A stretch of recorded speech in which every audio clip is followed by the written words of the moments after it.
Hello Neverwinter, here we are with another build video, including, as we have been doing, a example of the build in action via another Dreadnoks guild run, featuring, again, Zarkon from Dethroned. And once again, I'm not going to fully narrate this whole thing, but this is actually one with the green boss on the third phase, so might be useful for anybody out there to see how to perform on that one. It is still very, very tricky to do. I have to say, it is quite fun playing the Wizard in here. They are one of the few, well, yeah, I think, as far as I'm concerned, the Wizard is the easiest one to actually immunity frame on with all these things. But anyway, like I say, I won't go all the way into it. If you just want to see the build video, go to 2152. That is where the build video starts. If you want to see the rest of the run, carry on going. Please drop a like and subscribe if you haven't already. And thank you for watching and enjoy the video. And if you've got any questions, leave them in the comments below.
seconds above 200 there. That was fucking epic.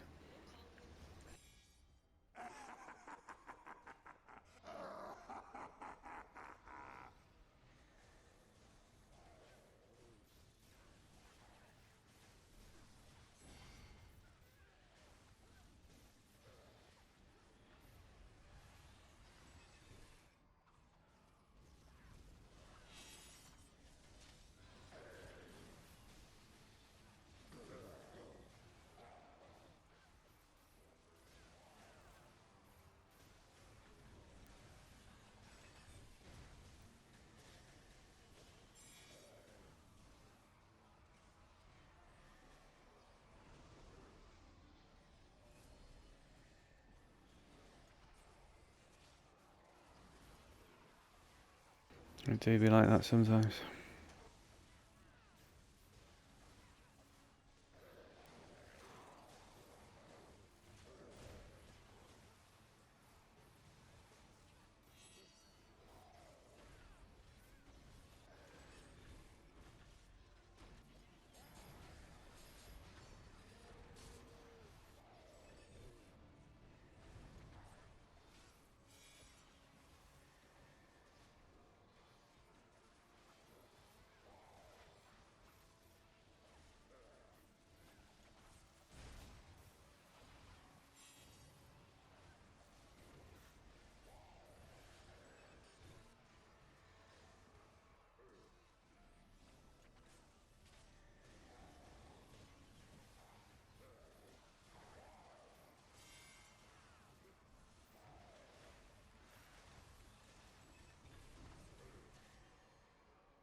Oh jeez.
popping.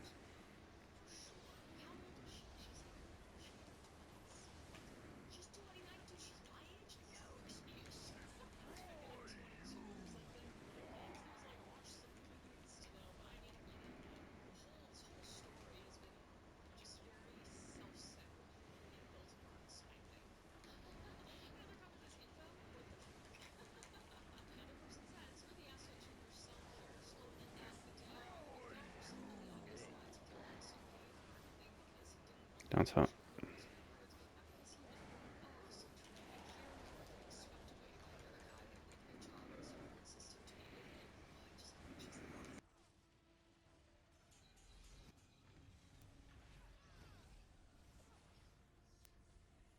Neverwinter fools!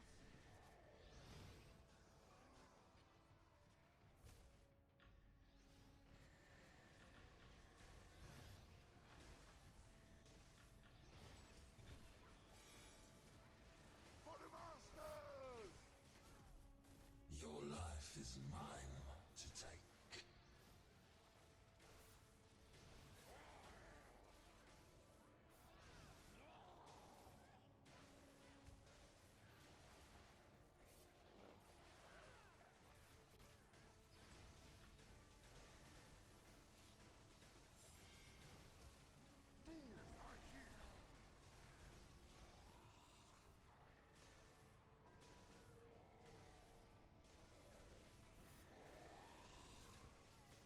Your life force drains. Death reigns from above.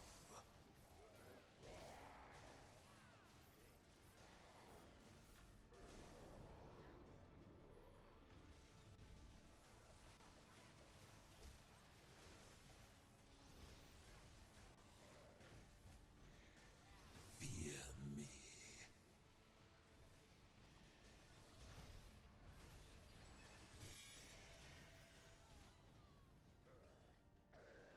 Oh, I did.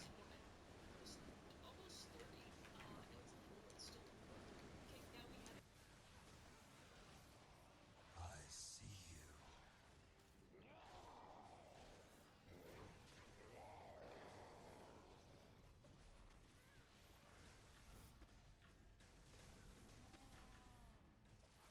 Neverwinter fools!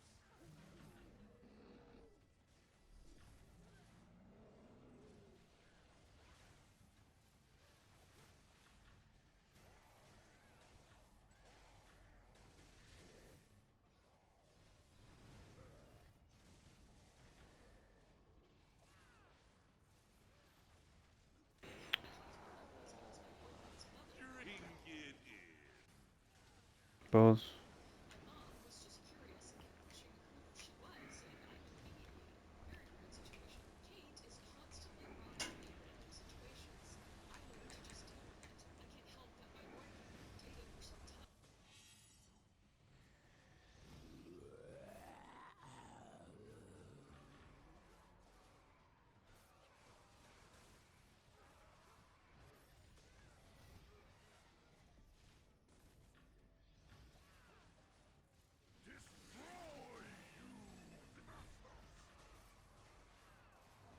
We're gonna go.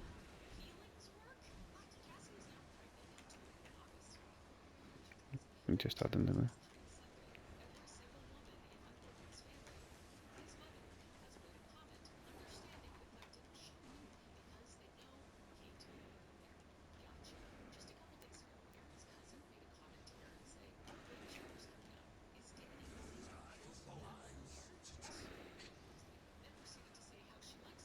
Balls again.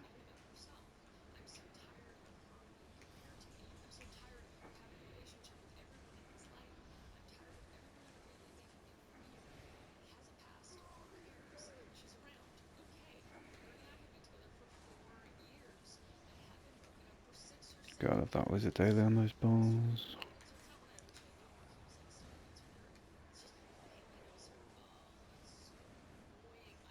Your life force drains.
No, coming up behind.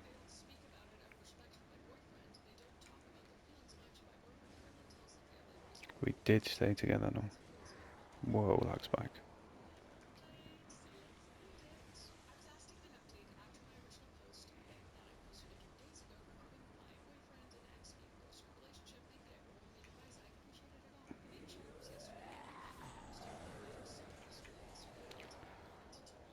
Uh,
I was tempted. I was tempted. Right, that's me. See you next week. Hello, Neverwinter. Here we are with a Master Soul Harvest Wizard build. Exciting, I know. It's not like a fully finished build, like say my Warlock one or my Tank one. Actually, I could probably do doing a new Tank one. Anyway, yeah, so it's not packing the Celestial Weapons, but it is primed to take the Celestial Weapons.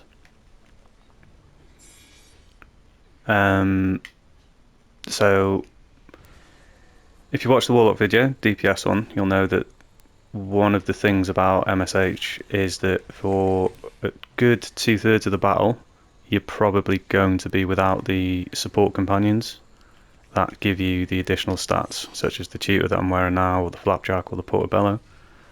And as such, we need to build a little bit differently to the way that we did in MSOD.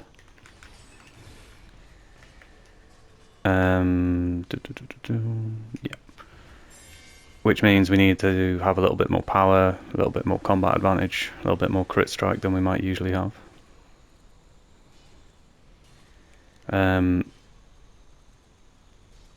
I assume that I've attached a wizard run to the beginning of this so that you can see the performance. As you can see, the wizard is not under normal circumstances going to top the board in MSH, particularly if they are playing properly supportive. So that's, you know, throwing AoE dailies during the final phase and stuff like that.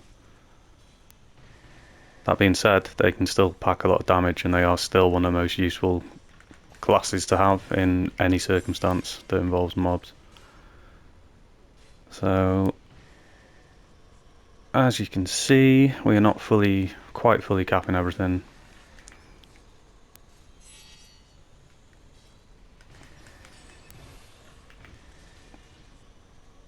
But we're very close, and close is good enough in a lot of cases.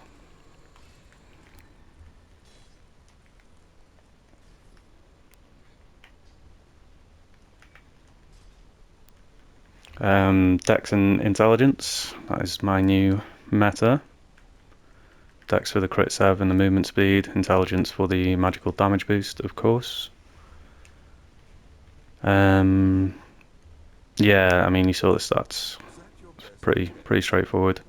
Don't have as much movement speed as we might like, especially with some of the mechanics in there, but given that the wizard can properly immunity frame most of it, unlike the warlock, they should be absolutely fine with a little bit less. And then obviously when you're going into the phases where you do have to go fast, you just put your fizzy brew on your Sombercade. Buffs for this build are Squash Soup, Flask of Potency, Seared Tuna, and Sunlord's Gift Elixir. And those are relatively cheap at the minute. Obviously the Squash Soup is more expensive than others, but nowhere near as expensive as it used to be. Have you been practicing? That was quite good. Right, gear-wise, this is partially gear from the trial itself. So apologies if you haven't run it at all yet. This is going to be a bit difficult for you to recreate. Circlet of the Infernal Tempest. I'm not 100% happy with the way that this thing works. I feel like reapplying it does not in fact refresh the duration, because it drops off a hell of a lot, like quite suddenly. But anyway, it works well enough for our purposes. Standard still, the Mastercraft neck and waist set. That's what's given us a nice little boost of recharge speed and accuracy. That's also why, rotation wise, it's a good idea to make sure that you can get 3 encounters off, just so you can max out that accuracy. This is a ring from here, so it's available on the auction house though, but this is a stamina dependent ring, so you know there's an argument for putting on some plus stamina stuff. You could potentially switch to some of the other crit rings. I'm not too keen on this this one, because it takes very long to ramp up, and once it, like if you die then you lose it all straight away, and then it takes another god knows how long to ramp up again. You could probably work in the combat advantage one, but this is working for now. And then, you know, potentially that other crit strike one. But hey ho, that's what we got at the minute. This is a chest, same as the warlock one. What was this from? I believe this is from Master Lair of the Mad Dragon. Anyway, it's still an incredibly good DPS chest.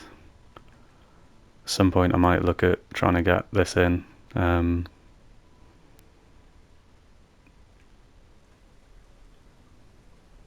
Yeah. There's other alternatives, but you know, you could probably rework this to take advantage of that crit strike, crit serve instead. Okay, accuracy gloves from MSOD. These are still probably the best gloves in the game for single target. Obviously there's elements and points within Harvester where it's AoE, so these are going to stop working. Well, the accuracy will stop working, but you still get the combat advantage, and it's got really good ratings, so I think they're worth keeping on. I have seen some people try working in these damage percentage ones. That is valid and viable, but for my purposes at the minute, we just can't afford to lose the stats. This is a new and improved version of the Twisted Pact.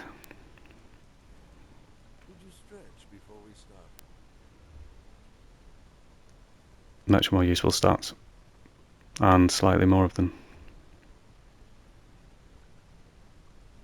and a hell of a lot cheaper, so get yourself one of those.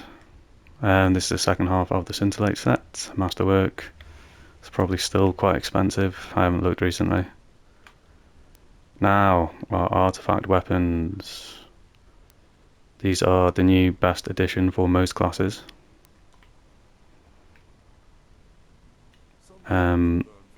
Outrageous amount of stats on them. obviously when we go up to Celestial we then get 6% power and 7% crit save. Then we can switch a few things around just to make sure that all our stats are capping properly. Then we'll also get plus 200 damage and plus 5% base damage boost. Now, being a wizard, we've got Ray of Frost on the plus 10% damage increase, so got kinda lucky with that. And on the other side, we've just got, you're going to want action point gain or recharge speed for one of the modifications, and then for the stats it's just whatever you need most. I've gone with combat advantage. Obviously it is actually quite expensive to re-roll these stats, so if you don't get lucky you're going to have to do quite a lot of grinding or spend quite a lot of AD. Artifact wise, the stats are quite tight on this, so if you were not to use these artifacts you would need to switch a couple of things around. Obviously most DPS would prefer to run the crystal for the the way that it pads the numbers on the DPS board. Yeah, so these two are from MSOD. Damage Shirt also works in Soul Harvester. And Combat Advantage Pants. Still, this is still for Thay at least, this is the best combination of things to run on a DPS. Because you also then get that enchanted advantage, which gives you the additional 2%. So with this set you actually get 12% combat advantage and plus 7% damage when you're in Thay. This is actually quite an old artifact now, but that's from MGR. I don't know if they're what the prices are these days, but like I say, you'll want to switch these around depending on what main stat you're being main artifact you're being requested to run, and then just switch them about until you're roughly close to capping. And our boots also from MSOD. Still probably stats wise the best boots in the game. There are some pretty wild builds that run the damage boots. Every time I run these things I just get one shot by everything, so I don't know if some people just have incredibly lucky runs where they can get away with running these, but I certainly can't. I think it's something to do with like the interaction when you lose your health points and then you've got 7.5% less critical avoidance, and then something like half HP will kick in and you just get absolutely ripped to pieces by everything. Yeah, so that's our gear. If you're wondering where any of these come from and I have not explained well enough, just ask in the comments and I will let you know. Enchantment wise is going to be whatever you can get. I have for many years resisted upgrading any of these triple stats or double stat ones, because as far as I'm concerned you can make whatever you need to with these other ones. Not maybe quite as min-maxed as you would like, but you certainly can. But I actually got a few of these from running the experiments, so I thought might as well upgrade them. It's for the Warlock actually, really helped min-max that. Anyway, so the reason why we haven't quite capped our stats is because we're actually running 2 damage overloads here. Rage of Flames, Demon Slayer. Rage of Flames applies to pretty much every bit of damage you output. The Demon Slayer is at wills, encounters and dailies, so it doesn't apply to your mount. Now there are... yeah, so there's also the Fiend Slayer. And the bosses in Harvester count as both demons and fiends. So theoretically you could put a demon and a Fiend Slayer in and they will both work.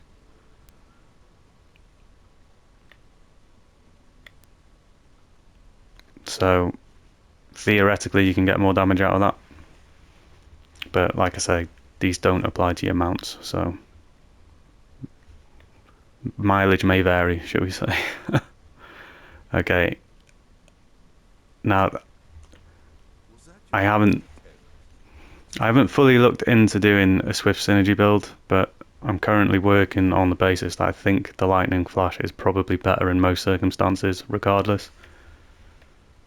Obviously, accuracy is more difficult to come by as a stat than combat advantage or crit severity, and the way that this stacks up is much less responsive than the way the Lightning Flash stacks up.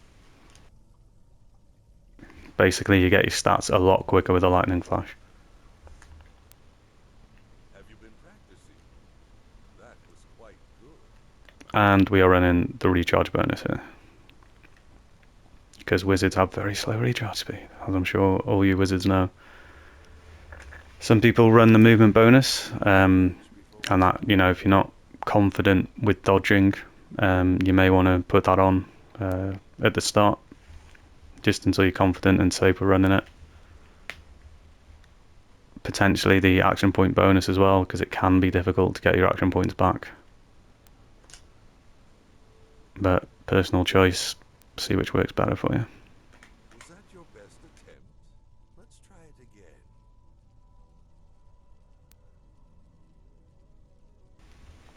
So there's actually 3 different configurations of powers that I run for this.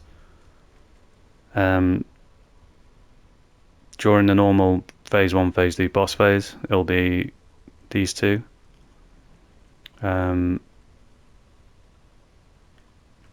Obviously, this is just like a normal wizard power setup, right? Repel, Entangling, Icy Rays, Chill Strike, and that's because all of those activate Shatter Strike down here. They're all control powers, so they all get the additional magnitude when used against the boss. Ice Knife, of course, because that's our most damaging single target daily. And then the thing that switches between phase 1 and the mid phase with mobs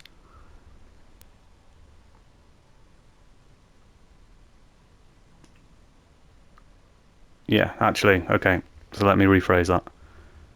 The mid phase with mobs, you may or may not be able to switch to a full AoE setup. It can be difficult because you're going to have to time it right. So if you can, you'll have significantly more survivability if you switch to a loadout like this, or a power setup like this. You've got your icy terrains to slow them down, you've got your shield, conduit of ice also to slow them down, and then your fireball. This will help you do much greater mob control. It may reduce your overall outgoing damage, but it will increase your survivability. Obviously the problem with doing that switch is that it locks you out for 6 to 7 seconds. So you're going to be vulnerable during that time. If you phase your boss first and you have a few minutes or a few seconds, it's worthwhile doing that. If you phase straight into it though, you're going to struggle to be able to do that switch safely. In which case, just switching over to a combustive action, you know, if you've got your daily up, you throw your daily down, switch over to combustive action, you'll be able to get your daily back much more rapidly.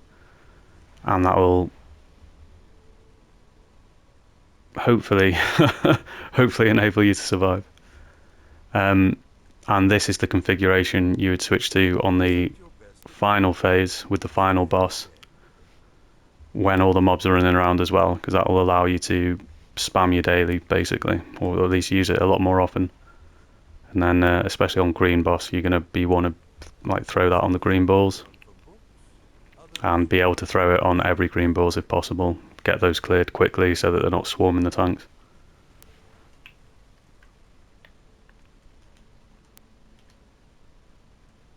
And you know, this is just a standard setup down here. Once we've got that extra crit serve, there may be a build in there where we can switch over to Frigid Winds. And that'll be an interesting little build differential to test out. Guild, Stronghold, boons, okay. Crit serve, defense. You're going to want to be running Revive Sickness in here. It's still so buggy that you can just get killed without any fault of your own. And obviously, 1 stack of Revive Sickness costs you a lot of damage. which is reduced with Revive Sickness on. Yeah, so we've got Awareness here. Awareness is once again probably the most powerful defensive stat for this trial. And crit save, because we need the crit save. This is the same standard sort of DPS setup that I use, same with the Warlock. Have you been practicing? That was quite good. Now, there is potentially an argument for running Deathly Rage because of all the mob phases, but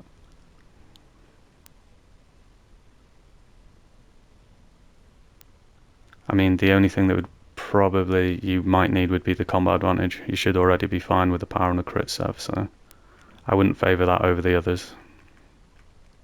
I've never seen a strategy like that work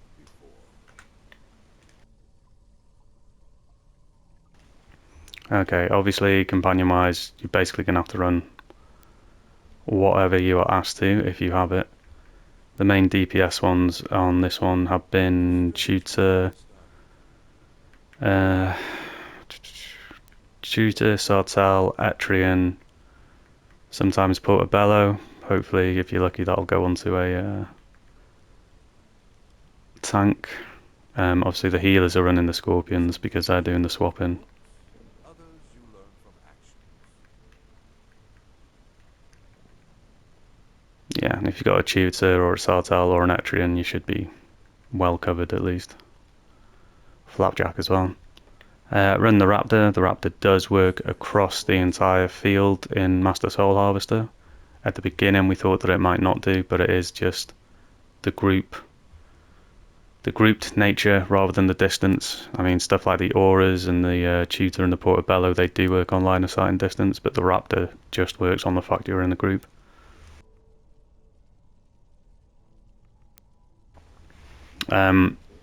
We have had to drop the utility damaging companion in order to hit our stats.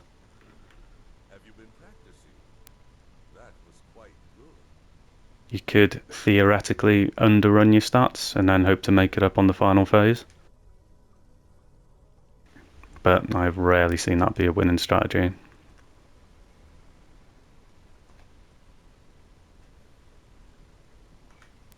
But who knows, I mean, I'm not the best wizard in the world, so if you're a better wizard than me and you're running a damage companion in the utility, feel free to shout out in the comments. Normal DPS setup, Enchantments X, Artificers, 2 Tacticians, Cavalry's Haste. So obviously the double Tacticians allows us to throw a daily and then have an instant, pretty much full encounter reset, which is what would allow us to get 2 Icy Rays off within the artifact window, which is where the most massive damage is done. Enchantments X still does a non-insignificant amount of damage, so it's worth keeping in there.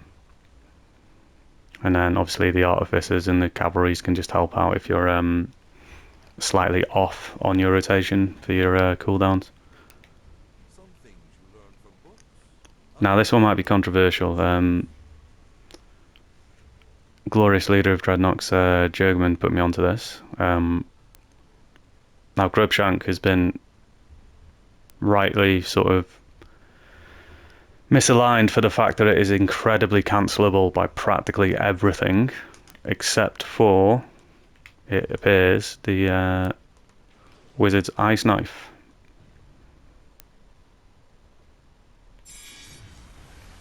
So if you do your rotation like so, you will not cancel the Grubshank, so you'll get the full benefit of it. Now whether or not you think that's whether or not you're happy with that rotation is obviously up to you, but it does mean there's, you know, it is possible to run this on a wizard without cancelling it every time, and it does a good bit of damage.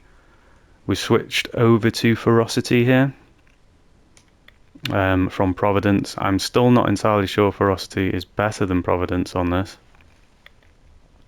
but considering we're not running the Golden Alliance, we are missing a certain amount of synergy between the Providence and the Golden Line. But I have still seen the Providence proccing quite a lot. I've never seen a strategy like that But before. consistency-wise, Ferocity is probably more consistent. But I mean, obviously, if you're struggling for stats, go for stats. But if you're trying to choose between Providence and Ferocity, try both. But I would probably recommend Ferocity. As you know, we're going to get Celestial Insignias through very soon. So I don't think we're getting any new bonuses though. So this should remain pretty static and stable in that regard. Obviously, it's not like they're releasing brand new content either, so you'll still be able to do everything you can currently do. It's just those who upgrade to Celestials are going to be able to do it probably a lot easier because that item level is going to be off the bloody charts. Was that your best attempt? You know, we're going to be looking at 140, 150, maybe. I don't know. I haven't done the sums, but it's going to be quite the boost,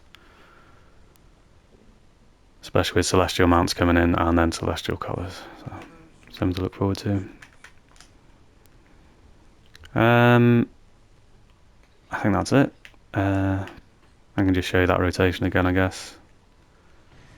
Now, going into an arty rotation, there's sort of two things to consider. One of them is that ramping up to the full accuracy. So that's why we go the bottom three first and then the biggest damage one, so that we can hit it with full accuracy. And then, well, obviously, usually your daily would be up at this point, but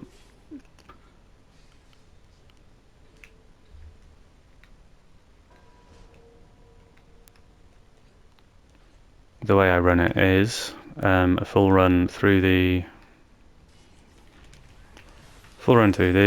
and then owlbear, mount, daily, and then you get your reset, and then you can do another rotation through your encounters.